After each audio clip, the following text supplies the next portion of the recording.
El día de hoy vamos a revisar el manejo de las taquicardias de complejos anchos en urgencias y las estrategias que hay para disminuir la mortalidad de nuestros pacientes. Vamos a tratar los pasos iniciales de identificación, decisión diagnóstica y el manejo de urgencias. Las taquicardias de complejos anchos pueden presentar un desafío diagnóstico y terapéutico para el médico de emergencias, especialmente con dificultad para acceder a los electrocardiogramas más antiguos del paciente para compararlos. El diferencial para esta entidad es amplio e incluye la taquicardia ventricular, taquicardia supraventricular con conducción aberrante, preexcitación por hiperpotasemia y otros efectos metabólicos y tóxicos de algunos fármacos como los betabloqueantes de canales de calcio de sodio. El tratamiento de las condiciones enumeradas difieren enormemente y lo que es peor, los tratamientos específicos para algunos pueden ser perjudiciales para otros. Ha habido muchas publicaciones y guías que describen flujogramas de decisiones para ayudar a diferenciar estos ritmos. Sin embargo, se desempeñaron mal al lado de la cama del paciente y pueden conducir a una mala gestión o daños en el mismo paciente. Esta debería ser una distinción relativamente fácil que solo requiere una breve revisión del electrocardiograma de ingreso del paciente. Incluso las taquicardias irregulares tienen porciones regulares, pero si hay segmentos irregulares evidentes, debe considerarse como una taquicardia irregular. Es importante entender que cuanto más rápido sea el ritmo cardíaco, menos irregularidad se puede esperar.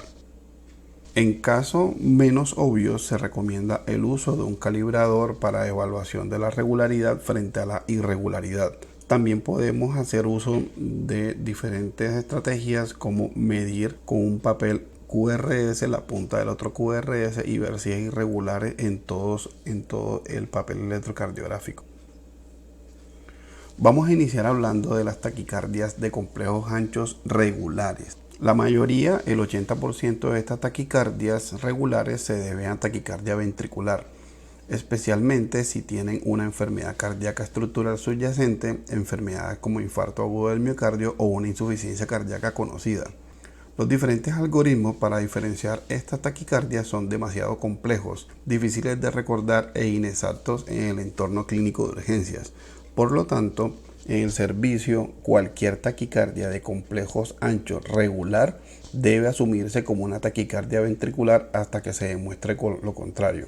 Algunos hallazgos en el electrocardiograma que refuerzan la probabilidad de una taquicardia ventricular son los siguientes. La relación P-QRS inconsistente, o sea que haya disociación auriculoventricular. Esto se encontró aproximadamente en el 50% de los casos de la taquicardia ventricular. La otra es la concordancia del QRS en las derivaciones del tórax. ¿Esto qué quiere decir? Que todos los complejos QRS de las derivaciones torácicas, o sea de B1 a B6, están en la misma dirección, siendo una concordancia negativa más preocupante para la taquicardia ventricular. Y la otra es la presencia de latidos de fusión, que son los latidos híbridos debido a la activación ventricular de un impulso auricular concluido fusionado con un latido que se originó en el ventrículo. Este es un paciente, hombre de 74 años con antecedentes de infarto agudo al miocardio en cara inferior, que se presentó con 4 días de palpitaciones y dificultad para respirar leve. En el departamento de emergencias estaba taquicárdico pero sin ansiedad. Numerosos médicos leyeron el electrocardiograma como una taquicardia con bloqueo de rama izquierda. Sin embargo, en un paciente con antecedentes de síndrome coronario, del 90 al 95% de las taquicardias regulares son taquicardias ventriculares. En la derivación B1, la onda P disociada son claramente visibles, lo que se muestra con las flechas azules, lo que establece finalmente el diagnóstico de taquicardia ventricular. Una perla clínica es que la única onda del electrocardiograma que deforma una onda T es una onda P. Ocasionalmente se pueden detectar la presencia de complejos QRS que son más estrechos y tiene una morfología más normal que la de los latidos del QRS ancho.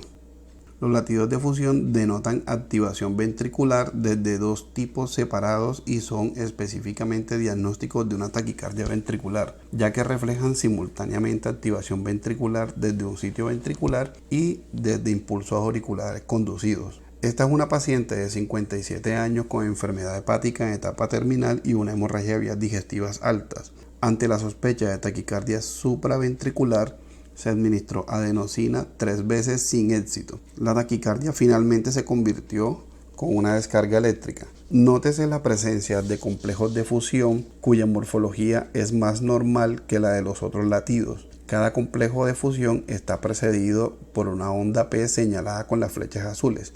Este hallazgo también estableció la disociación auriculoventricular y confirmó el diagnóstico de la taquicardia ventricular. Cuando se maneja taquicardia de complejos anchos regulares, es mejor tratarlo como si fuera una taquicardia ventricular. Los pacientes inestables deben someterse a una cardioversión sincronizada eléctrica directa y se puede utilizar como sedación el propofol y el etomidato, que disminuye la inestabilidad hemodinámica. En pacientes estables, la cardioversión es un tratamiento de primera línea razonable, especialmente en los pacientes que tienen una frecuencia cardíaca muy rápida o evidencia de una disfunción sistólica del ventrículo izquierdo en un ecocardiograma en la cabecera del paciente. La tasa de éxito de la cardioversión eléctrica para la taquicardia ventricular estable es un 95% más alta que la tasa de éxito de una cardioversión farmacológica. Si la opción es la cardioversión farmacológica, la procainamida IV, aplicar 10 miligramos por kilo en 20 minutos, es más eficaz y segura, con menos efectos secundarios que la amiodarona IV para la cardioversión aguda.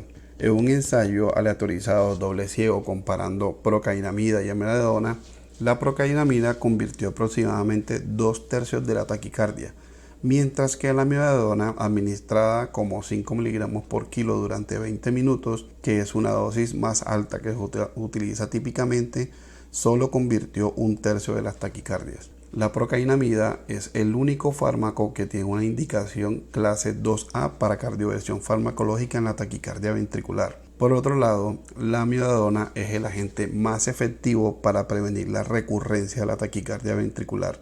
Por lo tanto, su uso en taquicardia ventricular repetida es apropiado. Ahora, no hay ningún protocolo terapéutico que nos diga que hay que hacerla secuencialmente, primero procainamida y después amiodarona. Solo se utiliza la amiodarona en taquicardias ventriculares recurrentes. En los casos en los que se sospeche fuertemente una taquicardia supraventricular regular, se puede utilizar adenosina IV para conversión en dosis de 6 a 12 miligramos en un bolo rápido. Si la taquicardia no se termina, entonces debe considerarse como probable que estemos ante una taquicardia ventricular verdadera. Sin embargo, debido a que un pequeño porcentaje también se puede cardiovertir con adenosina, no se puede excluir por completo una taquicardia ventricular como diagnóstico. Se ha demostrado que el uso de adenosina en complejos anchos es seguro en taquicardia regular. Lindman y colaboradores describió algunas trampas y errores que deben evitarse al evaluar los pacientes que presentan este tipo de taquicardias en un electrocardiograma. El primero es adoptar automáticamente el diagnóstico falso de otro médico. Esto se llama sesgo de anclaje. Pensar que el paciente está demasiado bien para tener una taquicardia ventricular. Los pacientes con taquicardias ventriculares pueden estar clínicamente estables en la presentación. Con frecuencia se vuelven inestables como resultado de un diagnóstico erróneo y un tratamiento inadecuado. La trampa de la onda P se produce cuando un médico se centra demasiado en una posible relación P-QRS con una relación 1 a 1. Descartando así la taquicardia ventricular como diagnóstico, cuando en realidad algunas taquicardias ventriculares tendrán una conducción retrógrada 1 a 1. Además, parte del segmento ST hacia la onda T puede confundirse como una onda P. La última trampa es centrarse en la morfología del QRS, que se asemeja a un bloqueo de rama persistente, cuando el paciente tiene otros hallazgos de taquicardia ventricular más preocupantes como la disociación auriculoventricular. Ahora vamos a hablar de las taquicardias irregulares de complejos anchos. Estas taquicardias, cuando son de forma sostenidas, casi nunca es una taquicardia ventricular. El diagnóstico más probable es una fibrilación auricular con una conducción anormal a los ventrículos. La fibrilación auricular con bloqueo de rama de haz de His es más probable cuando la morfología del QRS es consistente y es variable. En la fibrilación auricular con preexcitación, por ejemplo en el Ward Parkinson White, la frecuencia cardíaca supera los 180 latidos por minuto y la morfología del QRS es variada y hasta extraña. El término taquicardia pseudoventricular también es apropiado porque la morfología del QRS suele parecerse a la taquicardia ventricular, pero el ritmo irregular sugiere que no es una taquicardia ventricular.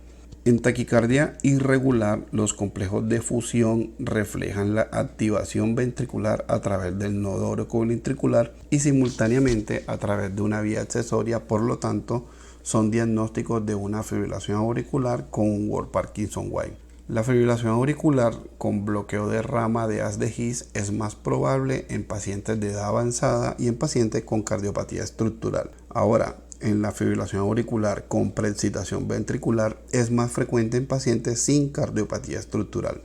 Este electrocardiograma es de una paciente de 44 años sin enfermedad cardíaca conocida que se presentó con palpitaciones y mareo. Obsérvese el ritmo ventricular irregularmente irregular a una frecuencia de 178 latidos por minuto. La extraña morfología del QRS que se asemeja a una taquicardia ventricular, complejo QRS negativo profundo en la derivación 1 y concordancia del QRS en las derivaciones torácicas de B1 a B6 y la presencia ocasional de complejo QRS más estrecho compatible con latidos de fusión. Este escenario clínico y electrocardiográfico era típico de una fibrilación auricular y la preexcitación ventricular o un síndrome de Ward Parkinson White. El tratamiento de esta entidad es similar al tratamiento de la fibrilación auricular de complejos estrechos, es decir, control de la frecuencia y control del ritmo. Si no se evidencia una preexcitación, el medicamento de elección es el diltiazem o un beta bloqueador.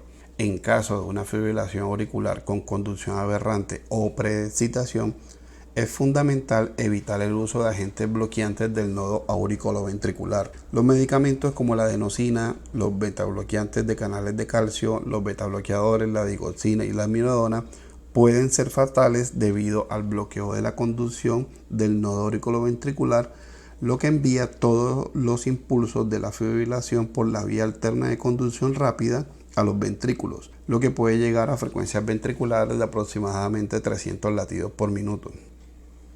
La cardioversión eléctrica es una opción de tratamiento inicial razonable. Si se utilizan agentes farmacológicos, la procainamida intravenosa es el agente de elección, ya que suprime preferiblemente la vía alterna. También se puede utilizar la ibutilida IV y en pacientes más estables la flecainamida y la propafenona por vía oral si no hay ninguna lesión estructural cardíaca. Las taquicardias de complejos anchos se encuentran con frecuencia en el servicio de urgencia. Las causas son amplias y van desde benignas hasta potencialmente mortales como fibrilación auricular con Ward Parkinson White o una taquicardia ventricular.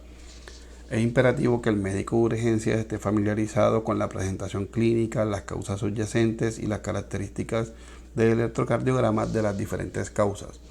Sin embargo, en un entorno clínico ajetreado, simplificar el enfoque del tratamiento clasificando las taquicardias de complejos anchos regulares versus irregulares podrían ser el método más seguro y fácil.